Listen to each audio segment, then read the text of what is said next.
So again, do you have any question?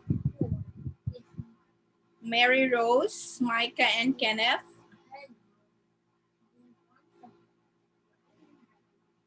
Do you have any question? No, ma'am.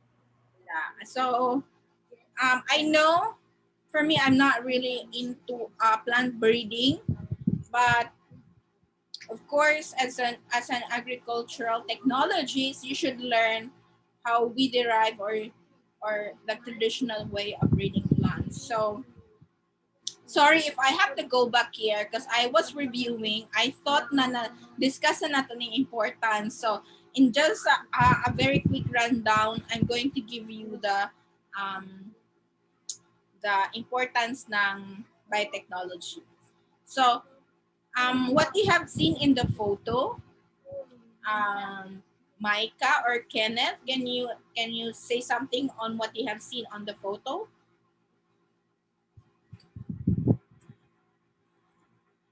Yes, Kenneth. This is banana, and this is actually a maize or corn, a tomato, and a cucumber. So what can you say about them?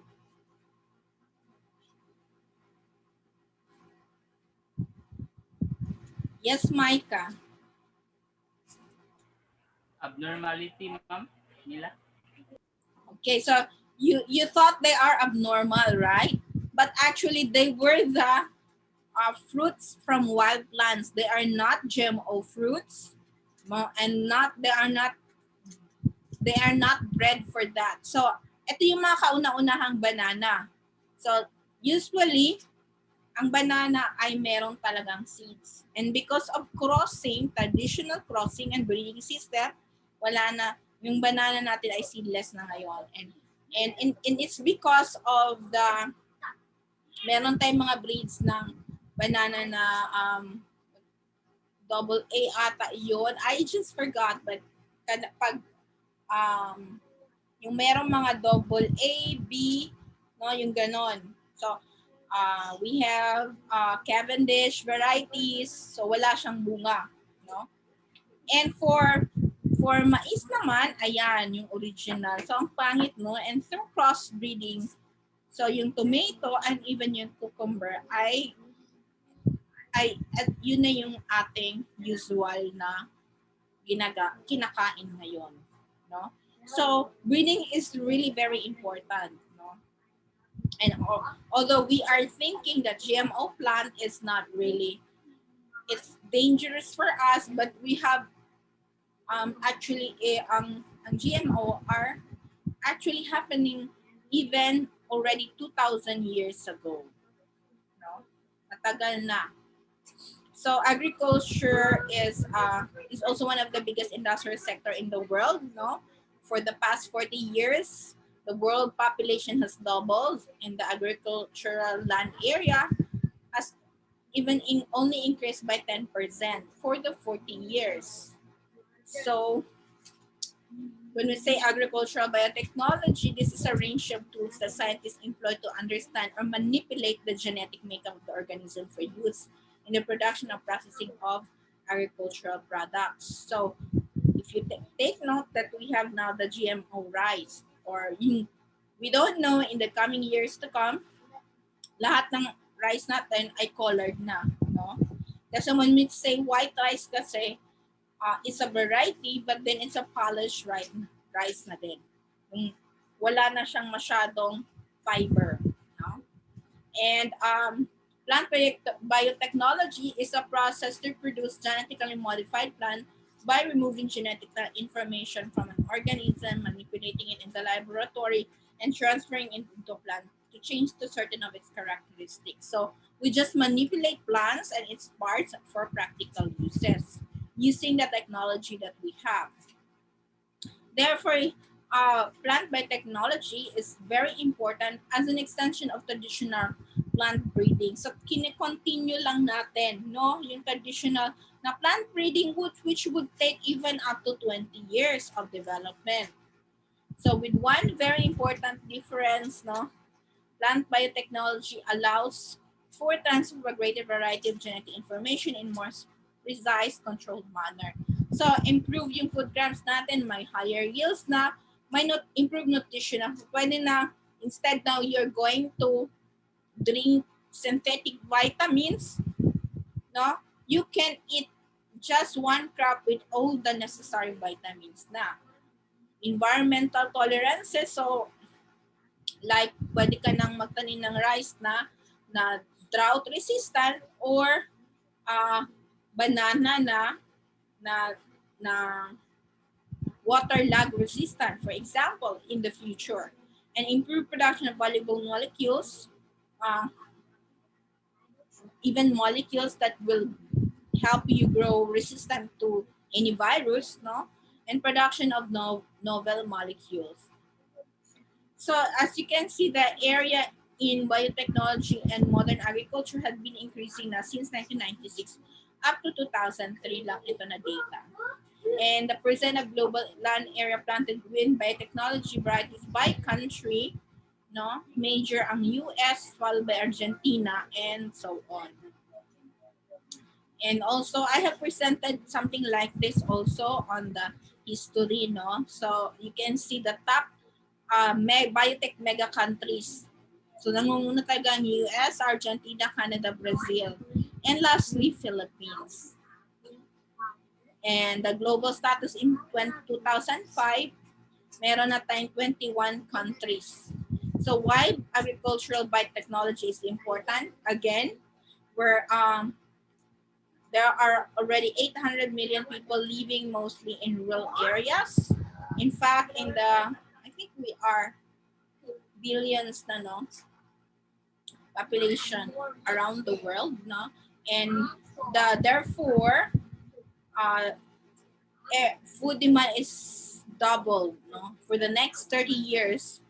And however, yung ating arable land is limited and the advances in agriculture are very critical if we want to reduce hunger, poverty, no, to promote growth and development in a socially acceptable and environmentally sustainable way. So we know that both agriculture can also be detrimental to our environment.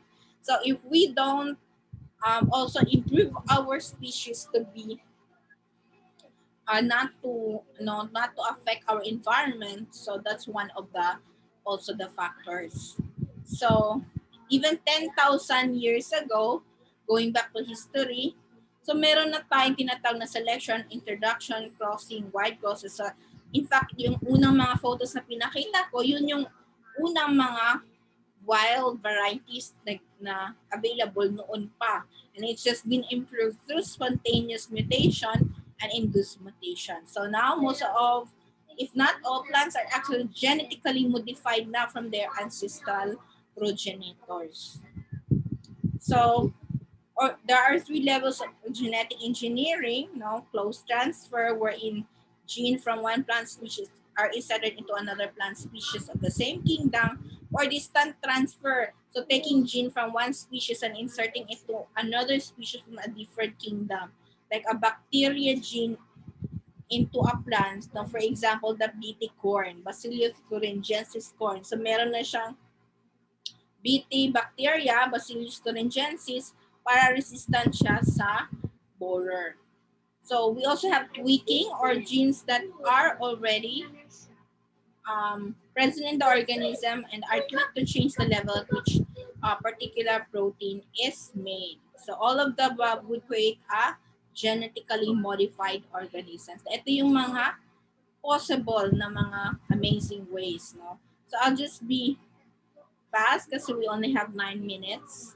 But if you have question, you can butt in anytime, no? So as for now, there are even more than 10,000 ng mga field trials ng GMO, and more than 23 countries doing this, and 41 GMO species tested with over more than 50 million hectares. And so far, there is no adverse safety incident, no, na reported using this GMO. So actually, wala pa nga proven ngayon. Merong mga issues on like the butterfly, so but in case for the human health, wala naman. So there are concepts, however, for biotechnology. All organisms are made of cells and cell products, and each cell in an organism contains the same set of genes. The genome contains all the genetic information necessary to make an entire organism, and all organisms share the same genetic language. So those are four concepts in biotechnology. So in other words, we are all organisms, so we can actually um, intermix the cell products. We have that capability from one kingdom to another. So for the variety release requirements, for the conventional way, so ito yung mga agronomic performance, proximate analysis, and anti-nutritive factors na mga release requirements. For transgenic naman, you have to know the agronomic, proximate, anti-nutritive plus a lot. No? There are a lot of mga variety release requirements. So in fact, ang pinagdaanan ng GMO are actually madami compared sa conventional na way of releasing the product. So ayan, no? Conventional versus transgenic. So to enumerate ha, aside na nag-molecular characterization siya, ito are both are very genetic and breeding, no? CR siya hanggang sa containment and eradication, no? Are all tested for as requirement. So therefore, the benefits of genetic engineering and modifying can be enumerated as a higher yielding crops and can save money and promote higher profits, longer shelf life, less weight. Examples, tomatoes from GMO seeds will stay fresh longer. No, yung kamatis na yung flavor saver, for example.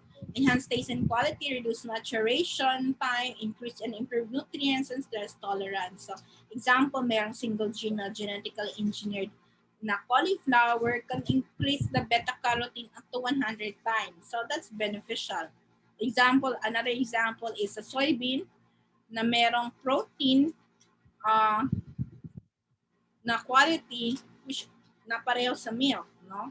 And we know that soybean is very nutritious and maraming health benefits. Corn na merong amino acids, lysine and tryptophan, so which are very needed and important in our health. So we also have improved resistance to diseases and illness, like foods can be enhanced with phytochemicals that help maintain our health and reduce the risk of chronic disease like high blood, no, and heart failure, and improve crop resistance to disease, pests, weeds, and herbicides like the Roundup corn, no, and others. New products and growing techniques. So individuals which are allergic to milk may be able to buy milk that has been treated na ng lactase enzyme. So meron yung mga lactose intolerant na mga tao. Or decaffeinated ng mga coffee beans, no, are on its way. So for the society naman, it will increase food security for growing population and growth challenges. And for risk, however, unang-unang concern natin ay yung safety, no? Potential human health implications. So we don't know yet the security. Potential environmental impact or outcrossing. So ano kayo yung magiging effect ng pag nag-outcrossing yung mga transgenic plants with natural occurring ones? Baka magkakaroon ng super weeds, we don't know, or biological weapons. Or another concern is the access of intellectual property or domination of world production by few companies and developing countries. So yung mga nagpo-produce lang ng mga GMO, sila yung yayaman, no? And also for ethics natin, some believes that it's tampering with nature or missing gene among species is you are just like playing God, no? And for the labeling naman, hindi siya mandatory sa Canada and US. So we don't know actually kung lahat, kung ano sa mga kinakain natin ay GMO o hindi. Kasi walang label. And for society, new advances may be skewed in the interest of rich countries. So like US ang main producer, so mas lalong yayaman yung US. No? For diversity naman, additional BT gene into plants including corn, potatoes, and cotton to increase resistance to plants. And BT gene obtained from Bacillus thuringiensis, for example, is produced in a natural insecticide. So the problem is that the BT toxin when released are releasing toxin in pollen. So yun yung kanilang problem. But then, ginagamit pa din naman natin yung mga BT corn hanggang ngayon. So pollen from a BT plant was dusted onto milk with, so for example, so 50% ng new young monarch butterfly actually larvae leaves were pollen from organic plants dusted on the milk would produce a survival rate of 100%. So approximately half ng monarchy butterfly in the corn belt of the USA have actually new gene that could have serious also repercussion for this organism. So parang na-transfer yung kanyang gene into the milkweed, no? Or butterfly. So there are myths and truths behind this. So it's up to you. That's why in one of your requirements in this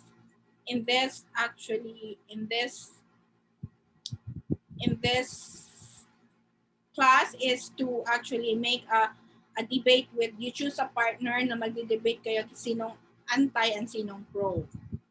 So after now, there are 3 current areas of research: crop improvement, creating gene banks, and genetic modification. So most of this will be discussed on the next meeting when we talk about GMO na. So there's a lot, no? So we are less than a minute, so anytime we will stop already, and I hope to see you again on the next meeting, no? Kasi we're running out of time na. So for crop improvement research and for creating gene banks, so napaka mahalaga, no, for the gene bank na ma-preserve natin yung magagandang lahi na if we can even have just like modified plants or animals na ganyan kalaki in the future. So these are just the top 10 GMO products. We have cotton, tomatoes, papaya, rice, potatoes, corn, soy, milk, canola oil, and aspartame. Aspartame is just an artificial sweetener, no? 200 times sweet siya kaysa sugar. And these are just to mention some of the Philippine products na merong GMO ingredients. So if you are fan of Frito-Lay, Doritos, Cheetos, so etong mga Kraft, or Campbell, Pringles, so I favorite ninyo ang Pringles, diba? Or Vienna Franks, Pure Foods beefy hot dogs are actually using GMO products or ingredients. Ayun. So those are just some, no?